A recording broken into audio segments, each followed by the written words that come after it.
Now that the government has lifted its international travel advisory, a lot of people are wanting to get out of Dodge to experience fresh vistas and create new memories, even if it's just with themselves. Joining us on how to travel solo like a pro is Janice Waugh, founder of the Solo Traveler. It's good to see you. Nice to see you. Well, thanks for joining us. We were just talking about COVID-19 and how travel advisories have been lifted, although it's not necessarily advised for people to just hop on a plane and head somewhere. But regardless of that, a lot of people are just wanting to see some new sights, and you're an expert in traveling alone. I wanted to ask you first, what is your advice for someone who's wanting to travel at this time during a COVID-19 era by themselves? Right. There are a lot of people. We're seeing a lot of pent-up desire to travel right now. Not just wait, for a few months, but actually travel now. So there's a few things that you can do. Certainly domestic travel is one. We have seen a real spike in our content around traveling, doing a road trip by yourself. Road trips are great in this context. Because you've got so much control over where you stay, how far you go, but you're also the environment in which you're traveling in. I've done some research around Amtrak and what they're doing, and Amtrak's a great way to travel for solo travelers generally, because it can be social as well as you get to see the landscape without, you're rather than driving all the time. And they're doing a lot of work around making it safe at this time. So I do consider Amtrak a good option. Train travel is always so much fun. It may take longer than a plane, but that's part of the joy. It's the journey of getting to a place, not just getting there. I want to get into driving and train travel a little bit more in a couple of minutes, but let's learn a little bit more about you, Janice. So are you someone who enjoys traveling more alone or with other people or another person? I do both. So there are actually two kinds of solo travel. There's those where you're actually going off independently, solo, and then there's joining a group solo. Right. So, and I do both, and it depends upon the circumstance, which I'll do. So if I'm going to a country that's more challenging, say, taking a tour makes a lot of sense. If I'm going to a place that is, fairly familiar, just about for me, anywhere in Europe is okay, then I'll travel independently. So it really depends upon the circumstances. Can you tell us some of the places where you've traveled? Sure. Or where you haven't traveled. Maybe that's a shorter list. No, there's still lots of places that I need to go to.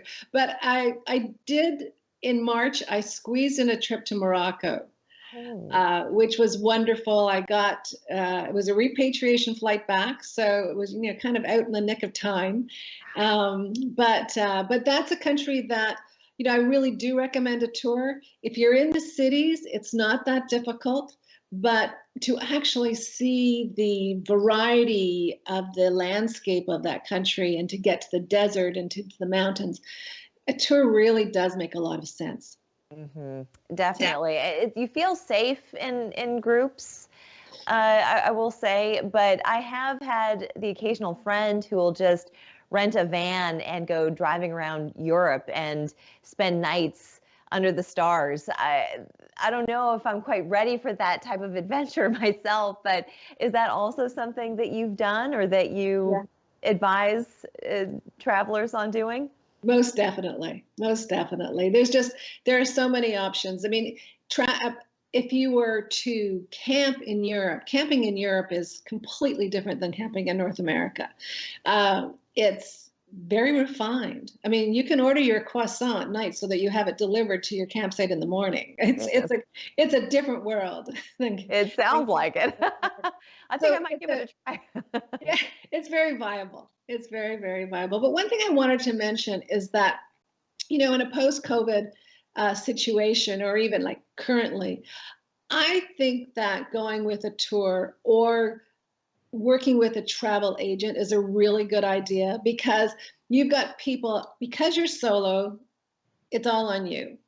Yeah. So to have a travel agent at home that you can call to get something sorted out if there's an issue, or to be with a tour where there's a tour guide or tour manager that's responsible for you. I think it's a really important thing right now.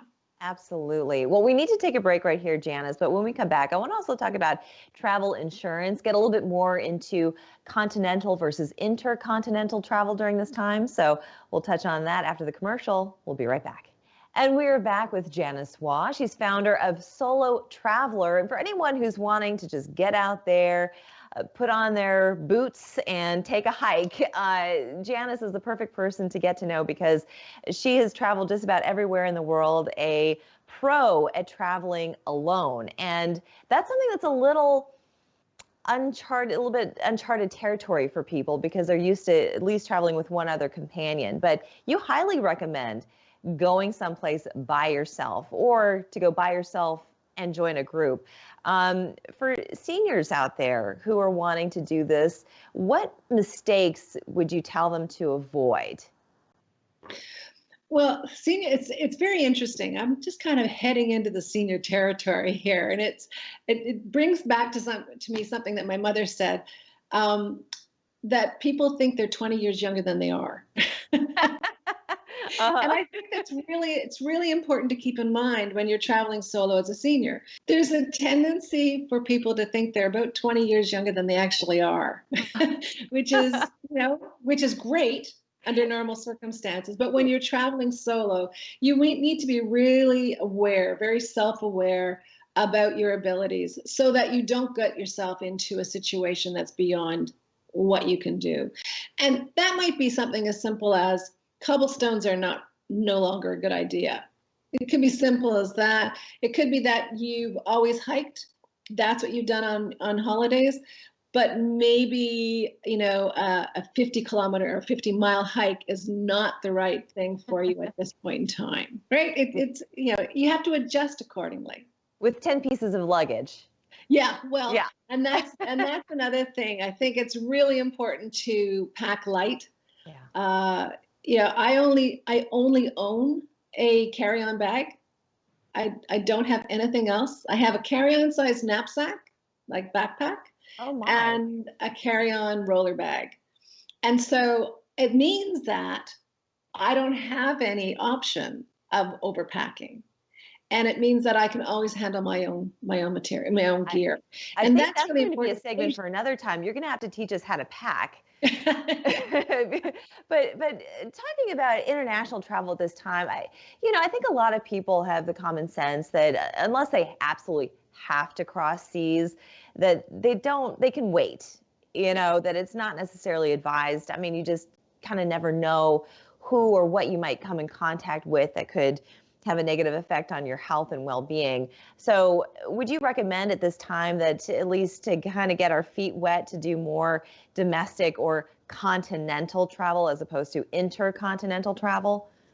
I think so, absolutely. And if you have the right attitude and want to explore your country with the same kind of wide eyes that you take internationally, you can discover so many interesting things about your own country.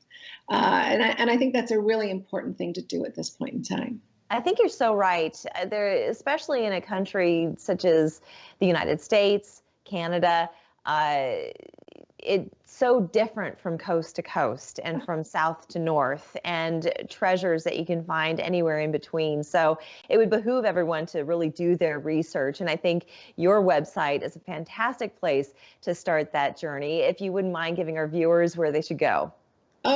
It's solotravelerworld.com. Perfect. So advice, maybe avoid Chalmers Street in downtown Charleston. That's our major cobblestone street that we have downtown. So for seniors, avoid Chalmers, but you can go everywhere else. Janice, I want to thank you so much for your time and your advice. Thank you. It's been a pleasure. We'll be back after this.